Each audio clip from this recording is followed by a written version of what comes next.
Okay. Good morning once again. I welcome all of you to this session on that's going to be looking at hacking the gender gap, ladies in cybersecurity leadership. This is our first session on our fireside chat series that we are going to be hosting along in this year, 2025. And today I have two amazing, inspiring ladies, Diana and Farida, who are going to share some really golden nuggets when it comes to cybersecurity, their journeys. I hope by the end of this session, you'll be inspired and you will share this knowledge with the ladies who are interested in cyber, who are already in cyber. My name is Geraldine Mugumya. I'm a volunteer for ISC2 Uganda chapter. And before I invite our guests today, I just wanted to share a little bit about what do the statistics say when it comes to ladies in cybersecurity. So ISC2 International came out with a report in 2024, which looked at women in cybersecurity. Here they looked at what are some of the job titles of women in cybersecurity. So far, about 10% who are into the IT managerial role. 7% is covering in terms of the levels of ExCo, which is director or CISO. When it came to analyst level, it's about 5%. So you look at the numbers and they are really still low. So I'm hoping this session will inspire the ladies to join cybersecurity. Furthermore, about the report, it mentioned that the estimated range in terms of percentage of the women who are in this industry from between 20 to 25%. And for people who responded to this survey that was carried out by ISC2 International, they said that 11% of, they said there were no women in their cybersecurity teams. So that's a very alarming number. And also the women participants wanted to work continuously in this field. Gender pay gap, that stands at about 20%. So this is a very interesting report, and the numbers are very alarming. So I hope this session will really, really inspire people ladies to join cybersecurity. And lastly, in terms of from their research, they predicted that by 2030, that women represent about 35% of the global cybersecurity workforce. So without further ado, I would like to introduce sorry about that. Yes, I would like to introduce our guest speakers for today. I'll start off with Diana. Just a little bit about Diana. She's currently the head of information security in Stanbic Bank of Uganda with over 16 years plus years of experience in cybersecurity, mostly specializing in financial sector security, risk management, and strategy alignment. She's very passionate about advocating for women in STEM and cybersecurity, serving on the Women in Cybersecurity East African affiliate. She's into board and mentoring through the Women in Cybersecurity as well as CyberServe Foundation. These are initiatives that are targeting women in cyber and also those who are interested in coming into the cyber workforce. Currently in her professional certifications, she holds CISSP, which is under ISC2. She's also CISM, she has CISM certificate, sorry about that, under ISACA, and then also certified data protection officer. So she's a very active member of different professional bodies from ISACA, ISC2, Women in Cyber Security. Our next guest is Farida Nantege.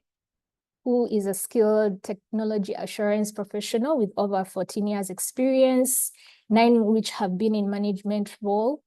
And her expertise expand in terms of cybersecurity, cyber incident response, quality assurance over different digital transformation projects.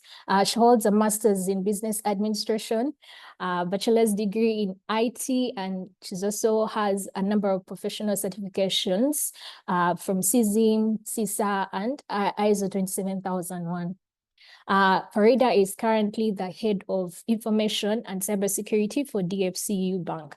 I welcome you, ladies. Maybe just to hear your voice before I jump into the first question.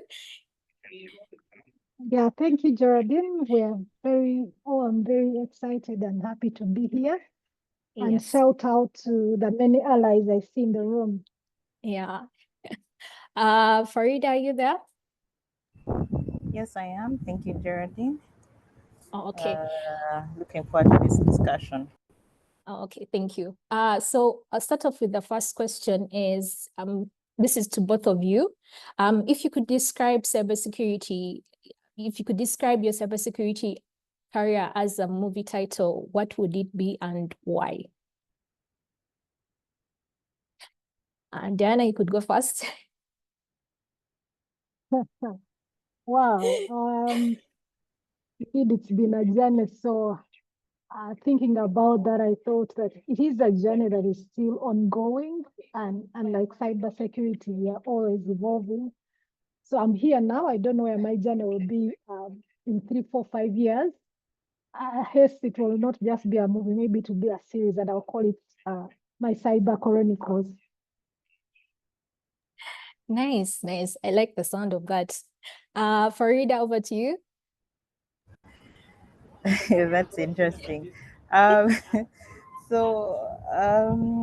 it was a movie title, I don't know how many of you have watched the movie Hidden Figures. It's about like these women who are in NASA. They were black at the time. Things were happening. So really, at the point when I started out cyber security and just general information security, I think we were just a very few people in this space on the market. So we even know each other, so to speak. And we had to work through a male-dominated field. We had to self-teach on so many aspects. So I think for me, I resonate significantly with that movie and where it's going. But we'll see where it goes. The career is still ongoing. Oh, I actually like that movie, Hidden Figures. It was very interesting and inspiring to watch. Farida, still, I'm going to come back to you. Can you share a defining moment in your cybersecurity career where you faced a gender-related challenge and how you overcame it? So for me, really, this is something I cannot even say just one time or twice where we've walked into meetings, boardrooms, clients, where you are literally one female surrounded by a lot of gentlemen. So this has been something that has been, something that has become actually normal for me to deal with in my career. I remember I think I had just almost started out in my career at this time. I was working for a consultancy firm then, and they sent us to a client's office. Part of my team were gentlemen, so that day I think I was moving with the gentlemen on the team. And this client automatically assumed that these gentlemen were probably the seniors on this assignment. And I used to be small back in the day, so this small lady must be like the associate. So he kept referring to the gentleman, and it took me a while to understand why they were actually focusing the questions away from me. So when it came to responding, and then now I had to to respond, it was quite embarrassing for said gentleman to realize that actually the person who he probably should have been addressed in that case was me. And this happens But again, I think as we're going through this discussion, we shall also talk about the resilience that you must have in this space. Yeah, but for me, that is one of those that has stayed with me for such a long time, yeah, especially as I was just starting out then. Yeah, thank you. Hey, thank you, Farida. Our dear participants, before I come to for my next question for Diana, if you have any burning questions for these amazing ladies, please drop it in the chat. And then during the Q&A session, we'll touch on some of those questions. Now, Diana, what are some of the key skills or attributes do you believe helped you break through the gender barrier in cybersecurity leadership? Thank you, Geraldine, for that question. And for the longest time, I'll first give a story. I thought that it was all about, accumulating credentials and making sure that you can walk around and you say, I have these degrees, I have these certificates. And I remember, I think out of my class from engineering, I was lucky to get a scholarship to do a master's degree earlier in my career by 2013. And once I completed, I was like, now I have the books, I'll show them. How can they not see that, one, I have the engineering, now I have a master's. I should walk in the room and everything is falling into place. But I can tell you for the longest time, I was frustrated and feeling that master's never paid off. But the pivotal moment for me came when I decided to take my career in my own hands and say, what are those things that I need to do to elevate myself? And I can tell you, there were none of the technical skills that I have. Not to downplay the role that the technical skills play in elevating us and taking us into the rooms, because they give us the credibility. But over and over again, I've come to learn that the soft skills will take you further. The technical will get you in the room, but if you want to get elevated, how is your soft skills? Because as you climb the ladder of leadership, if you think you have seen politics in organization, that's where it actually materializes. How do you create allies within the same management team? That when I say one thing, I have 5 people that are already on my side. And to your point where ladies are shut down and, but if you have created that network that 5 people will back you up, those are some tactics that you'll not find in any cybersecurity course. The other skill, and I think when we talk of credibility, you can build it external to your role and organization. I said, I'll brand myself, I'll find avenues that, without me trying to oversell myself, can start selling me.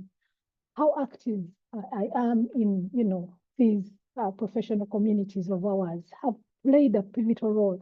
That I remember when I left Stanbic in my first time and joined another organization, my former colleagues at Stanbic would meet me and you're the same Diana that left. Because I remember even my being active in the professional bodies started after I made that transition. But it was me saying, you know what? How do I take my career into my own hands?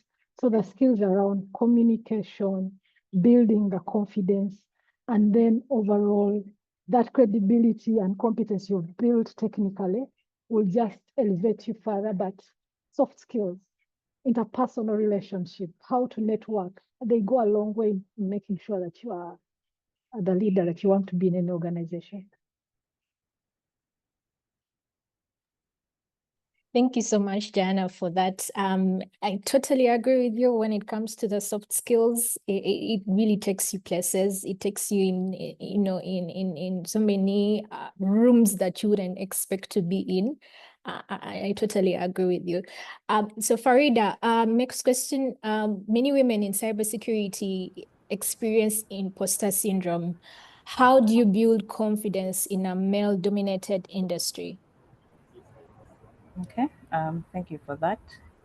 So I think I want to start by saying, and for the members listening, that I don't think there's ever a point where you're completely get rid of imposter syndrome. I think it's really like a work in progress, at least for me, um, to get better at being confident in the room. So I don't want people to feel like there's like a one-stop shop to now I am the most confident person.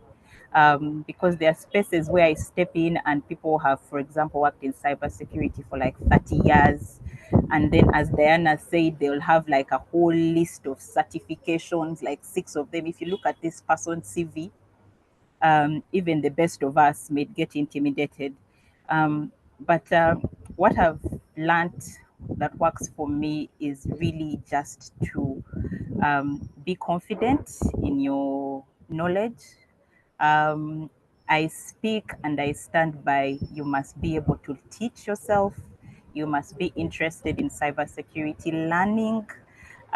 There's never going to be a one-stop shop. There's small things like if you're going for a meeting, for example, and you know you're meeting like a chief information security officer who has, let's say, 30 years experience. Read about, read, have some information at hand so that you don't sound like you completely do not know what you're doing. And I think with time, you actually get more confident. It's also important to get a mentor in the field. They guide you better in terms of what you should do, what you should probably not do.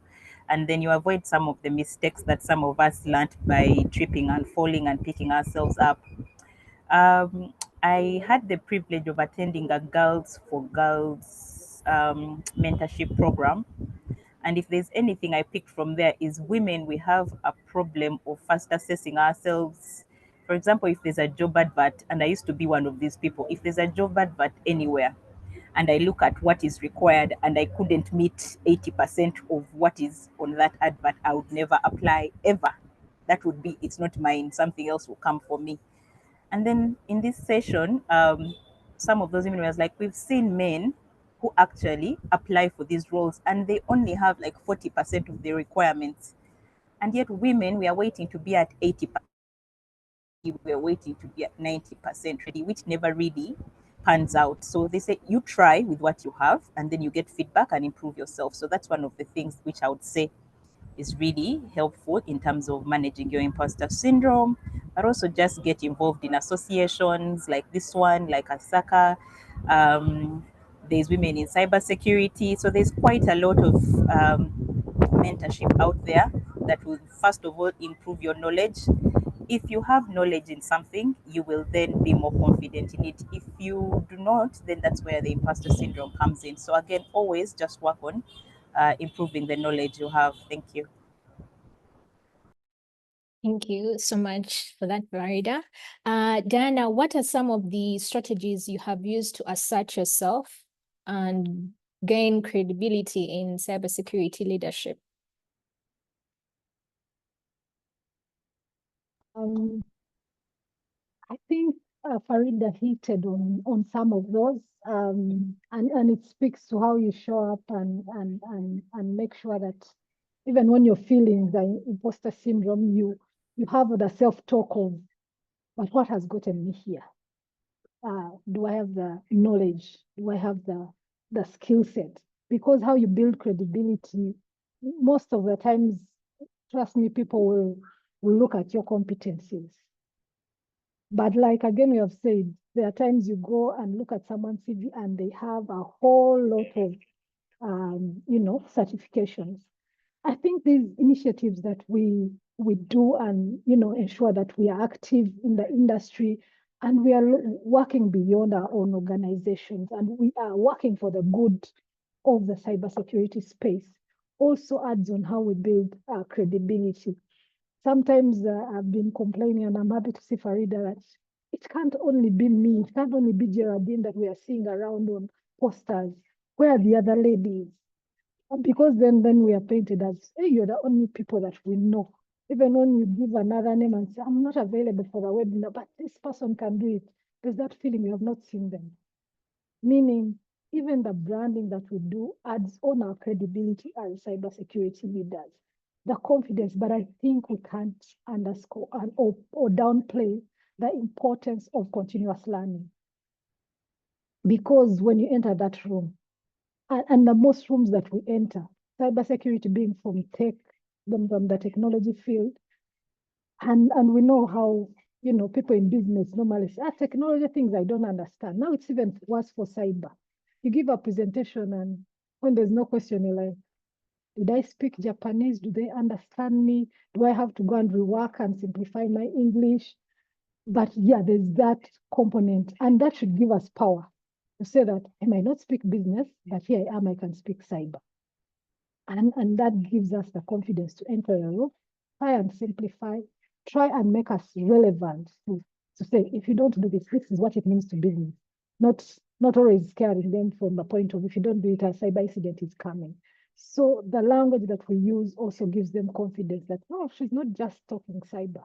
She's actually relating cyber to business, and then they're able to appreciate you holistically as someone who's bringing value to the room. Because again, a lot of times, technology, cyber, they look at you as a cost center.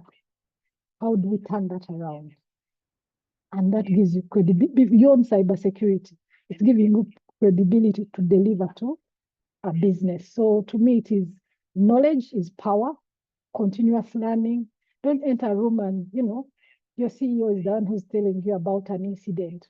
Or recently I watched a short film on Netflix about 0 day. And that is our world. So how do you look out for those things and you keep ahead of the pack within the concept of what people know you to be, a subject matter expert of? Yeah. Okay, thank you, Diana. Farida, over to you. How can organizations create a more inclusive work environment that supports and retains women in cyber? Okay, funny how this question should come to me because I'm actually one of such women who was in cyber, then I ran away, and then I came back. So it's quite interesting there. I think one of the things which is top of the agenda for organizations is to really, you see, when you look at many organizations, they'll tell you they actually have inclusive policies. In policy, it's there that they should be inclusive, that they will hire girls, but then they don't have an environment to actually protect the girl child, so to speak. So for me, I would say one of the things they need to look at is maybe increasing the sizes of the departments that are looking after information and cybersecurity.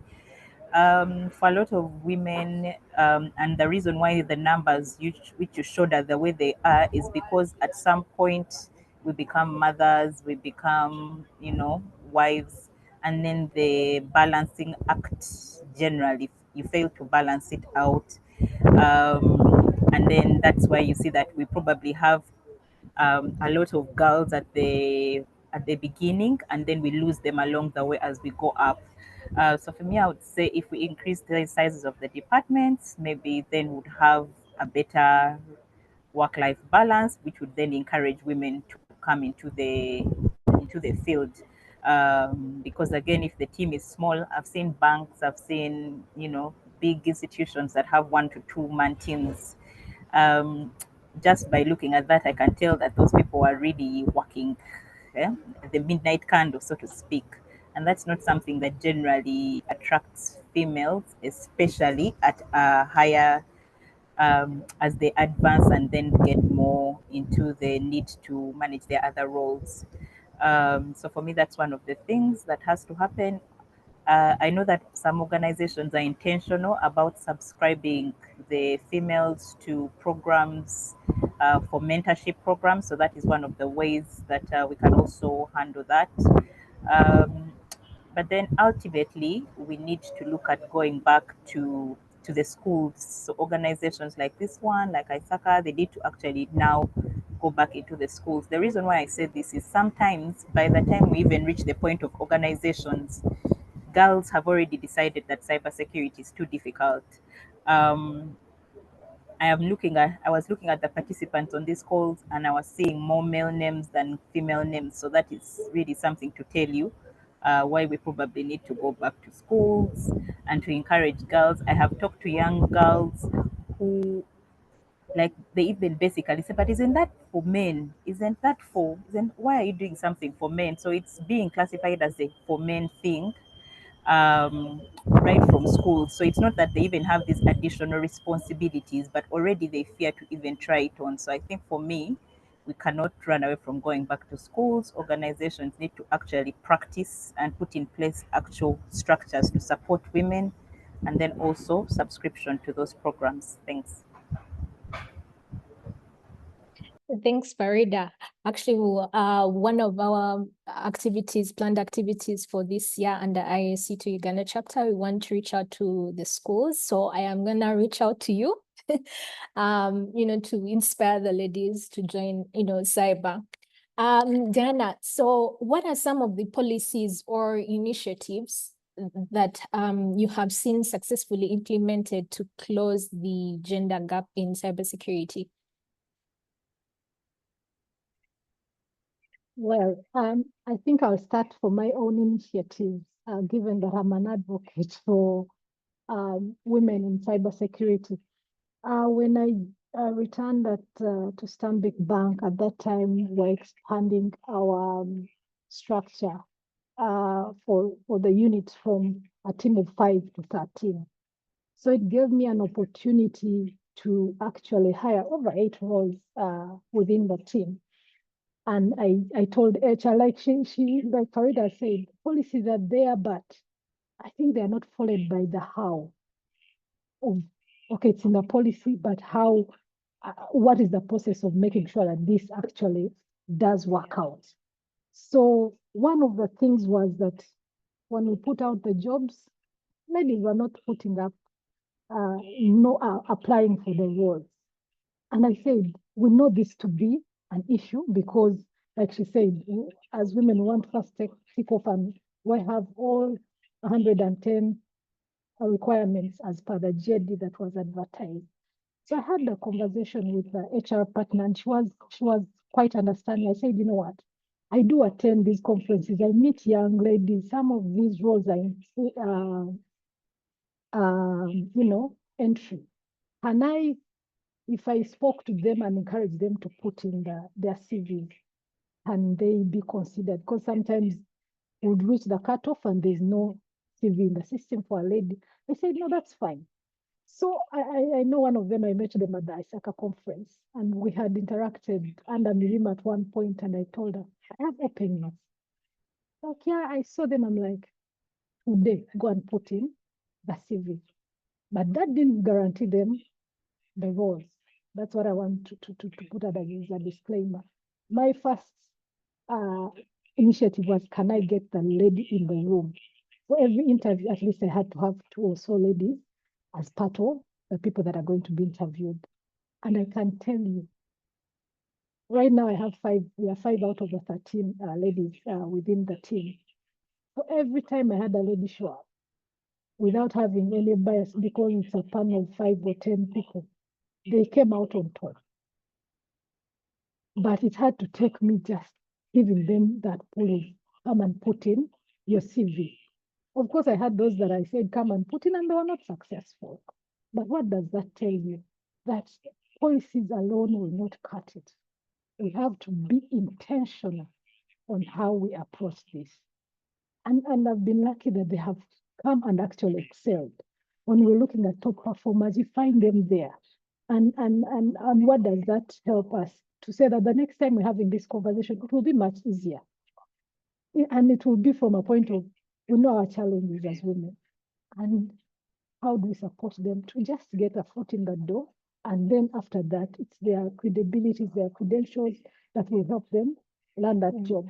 So I won't say that yes, policies are necessary, but also we have seen them just either being used to tick a box, or how do we be intentional in terms of hiring these people?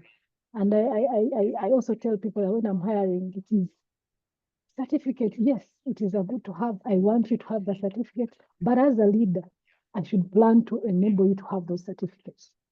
At hiring, I'm looking for attitude and, your passion for the career that you want to get into. And it's, doing things and the unconventional way but still keeping the integrity of the process that will enable us really change and shift the dial in how we get more women into cybersecurity. Thank you so much, Diana, for that, that inspiration and the work that you're doing around in being an advocate for women in STEM, cyber. Farida, next question is for you. Mentorship, and this is something you've mentioned before. Mentorship plays a very critical role in career growth. Have you had a mentor, and how did they influence your journey? I have actually had more than just one mentor. I think it's important for girls or ladies or just people generally to understand that it's not tied down to just one, and you can have a mentor in different aspects of your life, not just career. But yes, I've had a mentor, and as Diana had said earlier, surprisingly, the mentorship does not really come into play for technical skills. So that is something you can teach yourself, or you can learn as you work. Mentorship is really to guide you on the soft skills. How do you show up? How do you plan? How do you represent yourself? How do you communicate? And those are the skills that then take you from being an entry level cybersecurity specialist to probably manager and then head. So for me, mentorship, I would say, is that thing that then taught me the soft skills, and then also has enabled me now to manage where I am in terms of stakeholder management.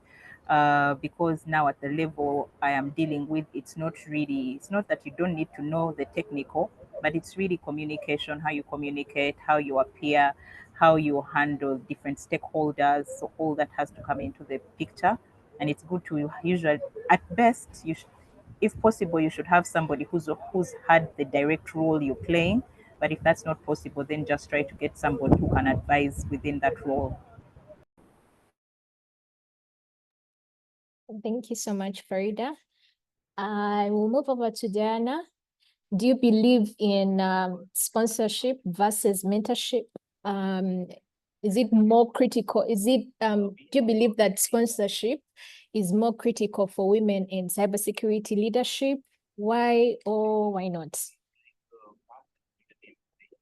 Cool. I like the fact that you've brought in the aspect of leadership and not to underscore what mentorship does. Like Farida said, I think both are distinct and serve a distinct purpose. And to the point, much as you have a mentor, you need a sponsor. And where do you find sponsorship, and where does it normally apply most? It's within the organization maybe that you're currently serving. And it will aid, the promotions that you're looking for that's how best sponsorship really does work. Of course, you have opportunities where a sponsor is someone, say, you work for in another organization, and because you have that relationship that you ever worked for, they can still sponsor you to another organization or an opportunity that is out there. But in the context of you're growing within your organization and you need someone who will elevate into the leadership role, yes, sponsorship internally within your organization is more valuable than mentorship. Because they will mention your name in the rooms where you're not, they will advocate for you to get those promotions. Even when you have landed there, how they continuously sponsor you adds to your credibility of how then you show up and continues to build your confidence. And that's the call that is up here to say, it's more to say that mentorship is not just enough. Can you add a sponsorship component to your mentorship? Recently, after we had, I'm a mentor at the CyberSafe Foundation from Nigeria, and they had a puzzle to solve to say, you know what, we are churning out many cyber girls, but are not getting roles. And what is the challenge? Because we're doing 8 months mentorship, but they're still getting out there and not landing the jobs. And they brought that initiative to host the mentorship. Now they carry out interviews, mock interviews with these girls to say, okay, if you're on the path of a cyber analyst, come and interview as if you're getting an analyst. One, it will help the foundation to actually now cherry pick those top that are ready now to get into roles, and maybe go ahead and, partner with different organizations that can give them some placements here and there. But it was a realization to say we are mentoring, but after they leave our program, we are not getting the same level of success in terms of placing them in the field. And that's where sponsorship comes in. Yeah. Okay. So they both play different roles. They are complementary, but for leadership specifically in an organization, you need a sponsor who is internal to that organization you're working with. Thank you so much, Diana. Farida, when cybersecurity is constantly evolving, how can women position themselves for these emerging tech opportunities within the field? I think as we've gone through this discussion, we've picked up on some of them, but I would Yes. read to summarize them as be interested, first of all. Cyber is really a self-initiative. I don't think even when you hear a university, for example, that says they're training you in a degree in cybersecurity, they're only just going to give you the basics. So be interested and self-teach. There's a lot of free platforms out there that will teach you everything you need to know, from offensive to defensive security. So you can actually self-teach. Um, Please put in effort to network in these associations that are available to us.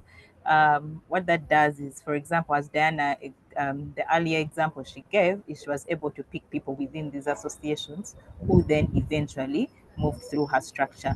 So, and that's what we are all looking at currently, especially with the regulation and where it's going, really. So we are actually all in the market looking for resourcing around that.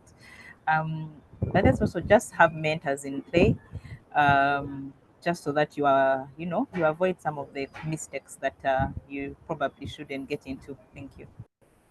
Thank you for that. Diana, back to you.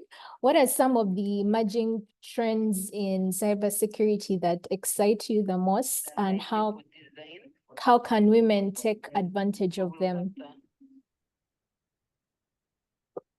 Great. Of course, we all know one of the trends that excites me. It actually makes my life easy these days. And that is AI, or generative AI. Because now when you ask me for, even speaking engagements, I'll just go and say, I have this theme, kindly give me a structure outlay of how the flow will be. And all I now have to do is research on the information to input. And it can also even enable you to get the information that you need. So AI, cloud computing are all exciting. And one thing I was reading about, and why women should be, eager to be at the forefront of, say, emerging technologies such as AI, is to say, we already have concerns about biases, and they are already impacting us. Because if we are using the old data to come up with a recruitment platform, AI tool, it is, eliminating us at that point. But if we are part of the journey, we'll be the ones to actually say, what, from a governance and assurance part, I am focused on ensuring that we do not have biases within our, AI models and all that. So it's not just that it's creating opportunities. It is imperative that we take interest, because it does impact how we continue to elevate ourselves within these fields. But the other thing is, you look at the statistics that now says that we have a 3.5 million cyber skill gap in the workforce.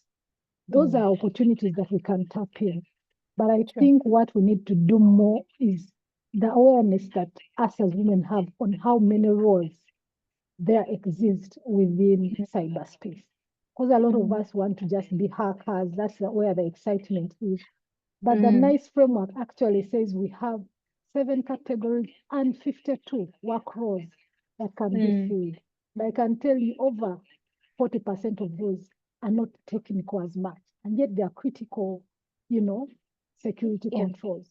Look at security awareness and culture. Look at incident response, where you have, a note taker. Because when you have an incident, the tech people are running around like a headless chicken.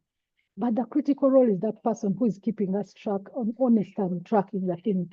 And ladies, we are naturally have those analytical, multasking, focus skills. You go to governance.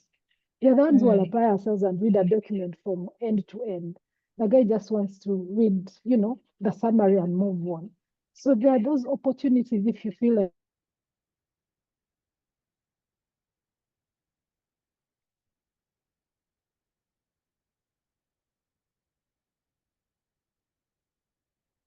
Oh, it seems we have lost Diana.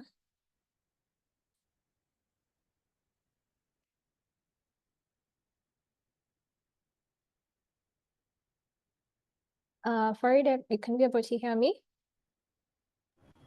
Yes, I can hear you. Okay. It seems I've lost Diana. I don't know if you can just jump onto the next question as you wait for her to maybe reconnect. What's one misconception about women in cybersecurity that you would like to challenge? I think for me, the misconception would be that women in cybersecurity cannot be like feminine women, like we cannot be career, but also mothers, but also wives. I think for me, that is one of the ones which I found the most ridiculous. And I think that's also one of the ones that's scaring girls the most. Yes. So I believe that that's the one which I would say off the bat, no. It's really not true. This is really just career, but it gives you the satisfaction, but you still have the opportunity to do all the other roles whilst wearing your heels. So please, that one is a no. Thank you for that. Oh, still waiting. Maybe last one, and this question is supposed to be directed to both of you, but I think still having those technical challenges. But looking forward, what is your vision for women in cybersecurity leadership in the next decade, over the next decade? What are your thoughts around that? I think really that women have been able to get into the leadership roles across all the other fields. So we are leading in the financial sector, telecos have women. So there's really nothing that is really like a big showstopper to women leading also within the cybersecurity space. The need for the resourcing is there, not just women, but generally. It's really just to get the current skill pool and then train them into those leadership roles. But otherwise, in 10 years, we shall definitely give our counterparts a run for their money in this leadership within cybersecurity. Okay. It seems that Dana is still having some technical challenges. I know there were some two questions that had come from our participants. And those participants, I would encourage you, if you still have any more questions, as we wait for Dana to join, I'll ask Farida to respond to, there's one in the chat. So it was directed to both of you. First, I want to thank you all for the good work you're doing in your different organizations. My question now that you all have a seat at the high table. Okay, I see Diana has reconnected. yes, I am here wondering what did happen. Are we using a free or it's on my side? I just went off. Some bit of disruption, some bit of entertainment to shake the table. Yeah, even rejoining was quite cumbersome, but I'm here. Thanks. Okay. I don't know if you wanted to complete responding to the earlier question, or you had I don't know where I was cut off, but I think I was at the tail end to say, you know what? yes. There are new opportunities like prompt engineering. It's just how you learn how to craft the right English and you're an engineer. So I think as ladies, we can apply ourselves more and take on these opportunities. Learn, Yes. learn, learn, and learn and relearn. Yeah. Okay. There's some as we were waiting for you to reconnect, Farida jumped in and answered some 2 questions. So I am going to come back to you now that you're reconnected. What advice would you give to men in leadership positions to be better allies for women in cybersecurity? I know you touched on this on one of the previous questions, but and just enlighten more about it. Okay, I think I'll start with a statistics by you're hanging. Am I audible? Yes, you are. Okay, so I was saying that I'll start with a statistics from Harvard Business Review that says that companies that actively involve male allies see a 70% faster increase in female leadership roles. Because when Farida talked about imposter syndrome, sometimes it's worsened by the male egos in the room who are not willing to say, you know what, she's actually earned it, she can sit and we discuss at the same level. But when you find, and I don't want to call it emotional intelligence or what they call it IQ, we have a lot of, all those cues that now we look at. If you find men that have that awareness, because I normally make a joke that there's no male that is on this planet that was not born of a woman. And if you have that respect and you want to see your mother, your sister win, this is your sister indirectly. So the call is to say we need them to advocate more rather than just acknowledge. To your point, there's a lot of acknowledgement, put it in policy, try and hire many, use the statistics. But when you give those statistics, a weightage, how heavy are they, or are you just ticking a box? So yeah, allies, men allies will really play a critical role. And we have seen a lot of them start to come up and actually, but they also have the knowledge that actually women help manage their lives. You'll notice that most of CEs or what, they will have female PAs and whatnot. And I'm using that example to show that we actually play a critical role in actually, if they support us indirectly, they're supporting themselves to even elevate higher.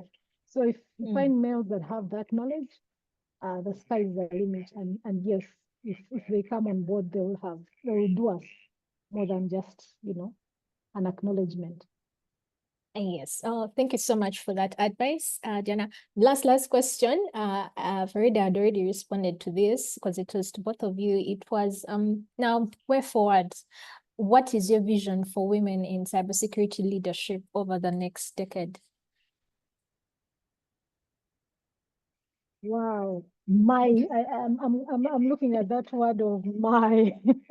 I normally I see it jokingly, and I don't want to say I'm the only one, but I say I'm tired of being the very one face. That tells you that I'm not duplicating myself enough. Yes. So one of the things, like you said, I'm actively involved in is the WISIS, the Women in Cybersecurity East African affiliate. And when it started, why we took it to East Africa level is that we felt if it was at country level, wouldn't have very many. So it was to say, let's get numbers collectively from Rwanda, Uganda, then it will be a bigger network. But that has come with its own negatives. We haven't taken off the ground because, again, if you call a physical meeting, maybe if it's held in Kenya, the Kenyans are the ones who are going to benefit. So I've started that journey to say, can I bring that affiliate in country? And we'll still partner with IS2, we'll still partner with, because when I look at WISIS at the globe, we have a partnership with IS2 where they give, vouchers for women to do the introduction to cybersecurity across and I think every year they give us 300.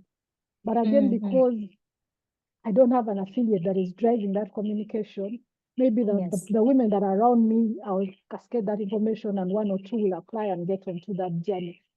So that's one of the things I'm really looking into. I've started the mentorship journey and I continue to do that. But your point is also to create allies.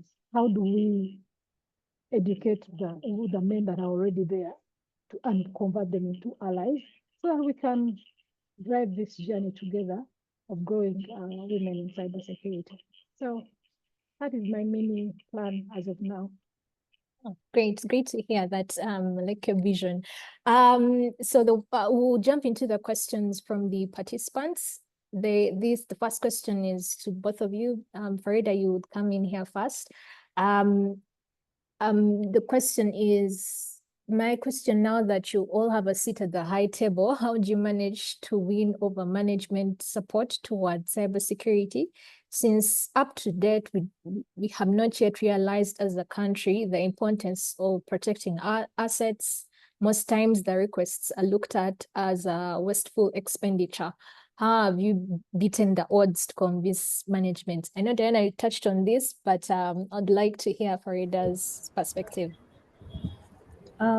So for me, really, this comes down to, again, how you communicate. I mean, I could be talking cybersecurity, but then I say I need a firewall. In that case, you'll probably never get the funding you need. But if you talk about cybersecurity in terms of what is the business benefit of cyber, what is that ultimate strategic thing? Are we getting trust from our customers? Are we getting safer applications there for the transactions? You have to find a way to talk about cybersecurity in terms of business, because that's really what the organization is there to do, which is run a business. So if Yes. you talk about security and then you're just saying, you see, I need to implement this, I need to get the latest state of the art, that doesn't work. So for me, it's really how you communicate the business benefit. Stand in the shoes of this chief financial officer, stand in the shoes of this chief operating officer. What is it that they are there to do in that organization, and what benefit should they get? I would also say that there's quite a bit of regulation coming in now. So organizations are also mandated to, there's better response today than maybe about 10 years ago in terms of cybersecurity. So they would be coming in an easier space than probably when we did, because now there's regulation, and the thing about regulation is you have to meet. But then even regulation will not save you in terms of how you meet. So you still have to go back to the business benefit, and that's really how you sell security. Okay. Thank you, Farida, for your thoughts. Diana, would you like to add anything to the question?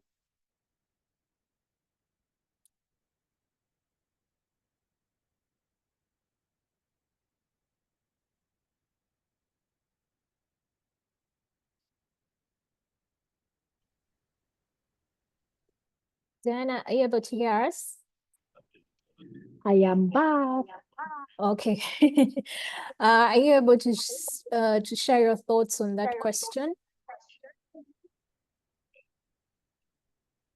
Cool. I've even joined with 2 devices now to manage this problem. But yeah, Farida also hinted on it in terms of translate cyber language into what business does understand. But one thing I'll speak, say, from a banking point of view, even before technology, we are in the business of trust. A customer trusts you, brings their money, you lend it out and, return it back to them as and when they need it. Even when we went to technology, we're still selling banks are still selling the same thing because we have the same products across the bank. So that bank that is able to show a customer more trust is the one they will bank with. Now, when you talk of digital trust, it is very synonymous with cybersecurity. And you're able to say, if you want to gain the trust of a customer, to say that when I use your mobile app, I will not lose my money. As we try to, enforce digital transformation and drive that, they are looking at, and I trust your systems. And that also goes down to reputational, damage or as a bank securing their reputation. Because one incident can just tarnish you. So it is picking those things that I like calling it license to operate. Now with the regulations, cyber regulation guidelines, fines are coming up and whatnot. So how do I position that when I am, building a SOC and making sure that we don't have an incident that can result into a final, a regulatory finance that can cost you a license to operate? translate that and speak the business language. Tomorrow when you come and ask for, you know, a privileged identity management solution, they won't question because they have bought into what the benefit and the value is that you're bringing to the organization. Okay, thank you. We have two more questions, and this is targeting about entering the cybersecurity space. The first one is, which places would you, this is someone who's just doing their computer science, they're in their second year, and it's almost time for internship. So they wanted to know which places would you recommend for someone interested in beginning his cybersecurity journey to apply for internship? And then the other question is, Angela is going to sit for her certified in cybersecurity exam on 28th. And she's asking, is it good enough to land me a job? So I will hand over to you ladies to please, Farida or Adena can jump in. I'll try to start before the network does me. Okay. Where do you start? I normally use this when I'm talking to people. I say start where you are. Again, we have tried to put cybersecurity in one bucket. But if you're in technology, you are a developer, you are a database admin, actually the function of cybersecurity, and there's the conversation of will it be dissolved and it's taken back to each role holding a cyber, you know, responsibility. Wherever you are, it is where you can start from and then grow into becoming a specialist. If you're in application development, ask what are the security principles I need to be applying in this role.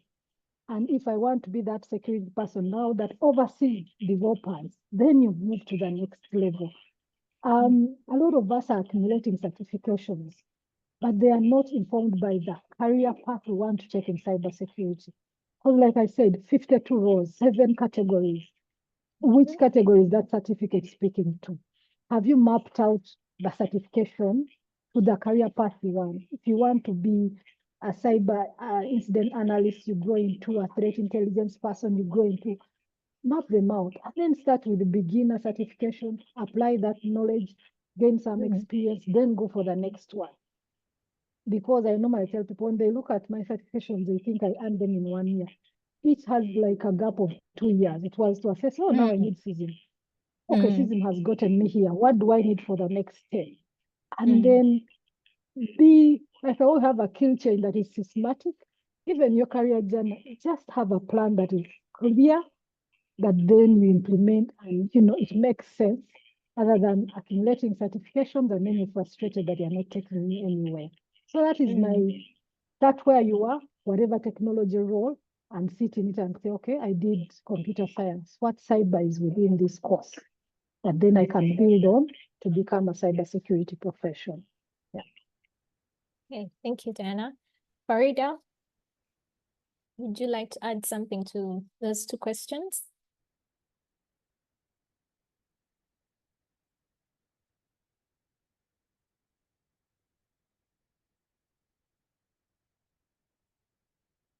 Farida, are you able to hear us?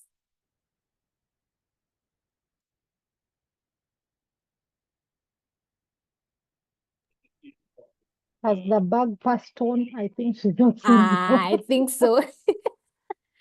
Okay. Oh, apologies to Yeah, maybe as we wait for her to reconnect, I see we're almost reached our time.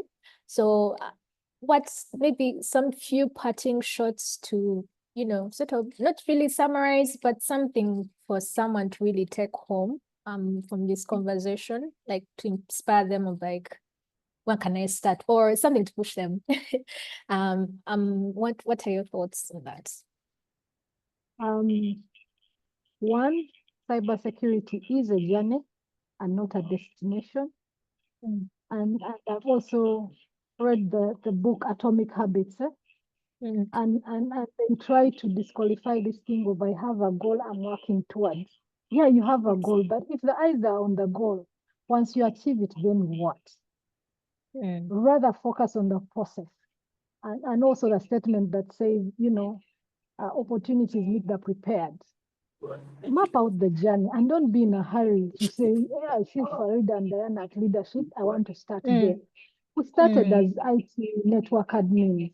And maybe you get that counseling from, mentorship, and don't get frustrated of, I'm doing these courses, I'm studying, but I'm not seeing that translate into career opportunities. So have grace for yourself, appreciate the journey you're on. Every time you get a skill added onto you, celebrate it. Brand yourself, network. I sometimes look at the people I know and I'm like, hey, and at first I thought these were LinkedIn connections and they're just a bidle. But when you meet them, they're real people and they're actually excited to be a part of your network. So network and be intentional about who you're networking with, and it will take you some places. Thank you so much. I actually want to just touch on the bit of networking. I've been like, in terms of success, how success in terms of networking, that has opened a number of doors for me. There's certain fellowships that, because of the people who are in that room, I've been able to get access to some of those fellowships within cybersecurity. So I totally agree with you about networking, being intentional, and also the bit of branding. I totally agree with you. Farid, I know we lost you there for a second. I don't know if you would want to respond to some of the two questions that were looking into the entry bit into cybersecurity. Will you be able to touch on that? Yes. No, Please go because ahead. I think I dropped off, so I'm not sure what Diana spoke, but I am pretty sure we are aligned. So I think let's just go with that. Okay. Diana just given her parting shots. So I'll invite you to share some, parting shots as we near the end of our session. Okay, thank you. And thank you once again for inviting me for this discussion. I think for me, this is going to be one of many going forward. And so, yeah, thank you for that. But also just for the listeners, for just something to take away, please, if you are interested in cybersecurity and cybersecurity leadership, there's a lot of learning, there's a lot of being able to adapt to changes and moving on. So if continuous learning is not something for you, it's something that you will need to learn. And again, there's free resources to self-teach. Please get yourself a mentor. Diana is very strong in that area. I will also personally be reaching out to her in that regard for other females that we have in the market. So yeah, thank you, and have a good day. Thank you so much. Thank you, Diana and Farida, for honoring our invitation on behalf of ISC2 Uganda chapter to inspire the ladies. But before we close off this session, I'm going to invite our president for this chapter, Miss Angela Tugume, to share her closing remarks, and then we'll come to the end of this session. Angela, are you there? Yes, Geraldine. Good you. afternoon, ladies. Good afternoon, participants on the call. Farida and Dan, I'm always excited to see you. Always excited to hear your conversations and your stories. So please keep coming. I know you're saying, are we the only faces? But yeah, we'll keep with the faces, the battle-hardened faces, as we all get into the spirit of being battle-hardened. I think one of the questions that came out that Farida and Diana, do you have internship places in your organization? How can people, get into those internships? If you have, where can they go to look for those internship places? So I'll ask you to maybe type it in the chat or just jump onto the mic and share right now. That will be helpful. Diana, Farida? So quick one, and I'll first put a caveat, and it's a narrative I also still need to change. There's a belief that there are no entry roles in cybersecurity, especially in our country. I feel like you should have done a lot of other technical roles before then they can allow you to now be the trusted to secure the organization. So that said, yes, we have we like for Stanbic Bank, it has those graduate trainees. I think we are yet to put out and the next cohort, because that plan that was the approach was, when you come on as a graduate trainee, you finish your year, we should be able to absorb you. So when they absorb you, then the following year maybe they put a break. But otherwise, I've seen a lot of banks and organizations putting out those calls for graduate trainees. You can opt for those. But we still have work to do around saying there are no entry jobs in cyber, because they are. I believe they are there. Yes, they are. Okay, thank you so much, Diana. I think usually the problem is around jumping in, breaking that barrier to jump in, especially for the girls that are just coming out of university. So it's good to know that there is things that that are available. I think, Geraldine, we can once we get this info, we can always share it with all those whose emails we have, especially the girls. But also, as we're looking forward to engage in universities more as a chapter, then I think we'll have more access to disseminate this information. So thank you so much. So on behalf of everyone, as we conclude this webinar on hacking the gender gap, ladies in cybersecurity leaderships, Diana and Farida, I just want to extend gratitude to you for coming in. Your experiences as heads of information security at your places of work, at the banks with which you work, have given us invaluable perspectives on the challenges and opportunities, for women in cyber. And also your willingness to always share your journeys, your insights, and your strategies for success are really inspiring.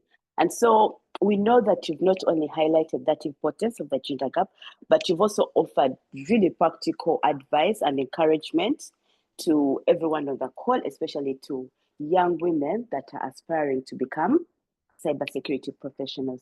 And just to mention, especially Farida, you didn't explicitly mention, but I also want to commend your resilience and unwavering determination. The first time I met you, I was really struck by your strength and how firmly you stood your ground, as a lady in cybersecurity, a true inspiration. So maybe to your list of what ladies need to know is they need to be resilient, they need to be firm, and they need to, stand their ground. So that was a true inspiration. And then your career trajectory reminds me of the Chinese bamboo, the one that just shoots up with incredible speed and strength. I think that's the point at which you said you decided to take matters into your own hands, so to say. and the speed and the strength has really been incredible. And yes, on a personal note, I'd like to thank you both for always being so gracious and answering the call when ISC took calls and asks you to come in and share your insights and your knowledge. So thank you so much, both. And to our participants, remember to follow us on LinkedIn, follow our X handle, and we'll keep in touch for this and more. You can also write in and tell us what you'd like us to, bring to you next time on the next webinar. Geraldine, thank you so much for always being a moderator, a host for these webinars. That's also incredible. And thank you for being an example and an inspiration for the girls. Thank you all. Back to Geraldine for any announcements. No, I don't have anything further to add. You've really summarized it, but thank you to the participants that have taken out, their time during their busy schedules to attend this. I feel like this is very, very powerful and session that we need to talk about more and more and more and more about, like, make it frequent. So thank you so much for those who have been able to attend this session. And we'll be sharing our future plans as ISC too via our different social media channels. Thank you and have a good day. Good day. Bye-bye.